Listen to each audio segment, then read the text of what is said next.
Today we will talk about how to fix or how to solve the problem of privacy on the application of CapCut. We go to settings. Here we go to apps, default apps, app settings. On above you will search about CapCut and you will click. Here on this page of app info you will click on first stop and you will click OK. Then you will enter to the window of storage. Here we click on clear cache.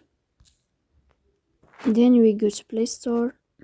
You will search about CapCut app. Here if you find updates, then you can click to update your app. So please don't forget to support us by like and subscribe. See you next time and thank you for your watching.